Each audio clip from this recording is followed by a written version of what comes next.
Imagínate despertar al amanecer, no con el sonido de una alarma, sino con el murmullo del viento entre los árboles y el canto de los pájaros anunciando la primera luz del día. No hay obligaciones impuestas por un calendario digital, ni correos electrónicos que respondan. Este mundo, el día, no está regulado por el tiempo, sino por la necesidad y la oportunidad. Y así transcurría la vida de nuestros ancestros, cazadores y recolectores, los verdaderos protagonistas de nuestra historia como especie. Durante la inmensa mayoría de la existencia esta fue una rutina, la revolución agrícola y mucho después la revolución industrial. Son meros destellos en la línea temporal de nuestra evolución. Si queremos comprender por qué nos sentimos en la modernidad, por qué sufrimos estrés crónico o por qué tantas de nuestras costumbres parecían ir en contra de nuestro bienestar, debemos mirar hacia atrás. La rutina del cazador-recolector. A diferencia de la visión tradicional que sugieren de nuestros ancestros, vivían en una lucha constante por la supervivencia. Las evidencias arqueológicas indican que en muchos aspectos su vida era más placentera que la nuestra. Trabajaban menos horas al día que el trabajador promedio actual. Obtenían una dieta variada y tenían fuertes lazos sociales basados en la cooperación. Mientras que hoy nos enfrentamos a la monotonía de oficinas y fábricas.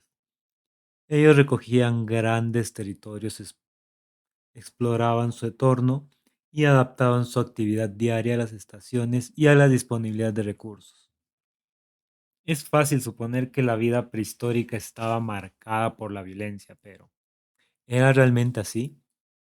Si bien los conflictos existían, la evidencia sugiere que las guerras sistemáticas y organizadas son un fenómeno más reciente, ligado a la propiedad privada y al crecimiento de sociedades agrícolas. En una sociedad donde no existía el concepto de acumulación, ¿qué sentido tenía la conquista? No había tierras que poseer ni riquezas que proteger. Todo era compartido o intercambiado. El impacto del pasado en nuestra mente moderna. El campo de la psicología evolutiva argumenta que nuestra mente aún funciona en gran medida como la de un cazador-recolector.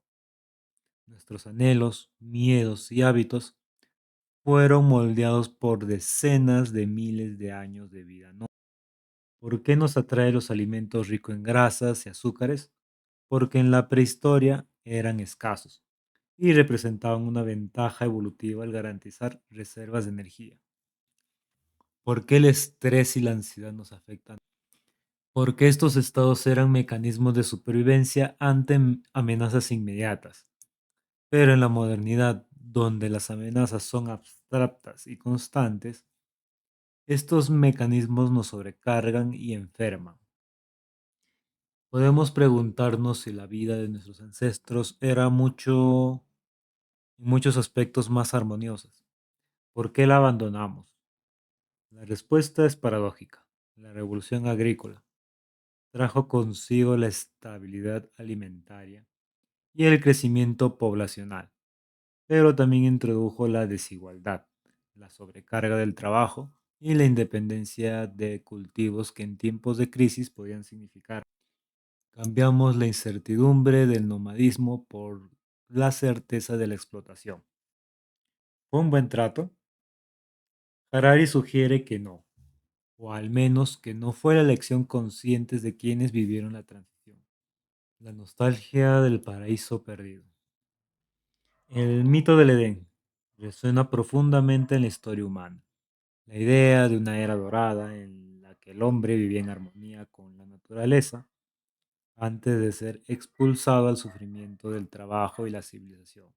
Es, en cierto sentido, una narración simbólica de nuestra propia evolución.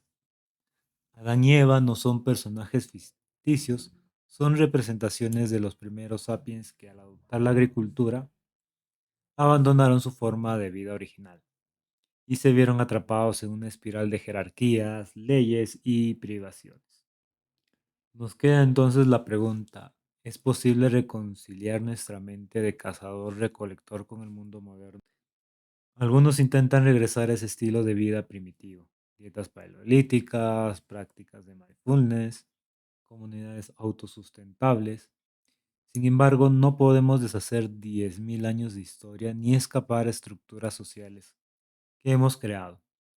Lo que sí podemos entender, nuestra naturaleza, comprender los conflictos que surgen entre nuestra biología y nuestro entorno, y buscar formas de hacer que el mundo moderno trabaje a favor de nuestro bienestar en lugar de en su contra.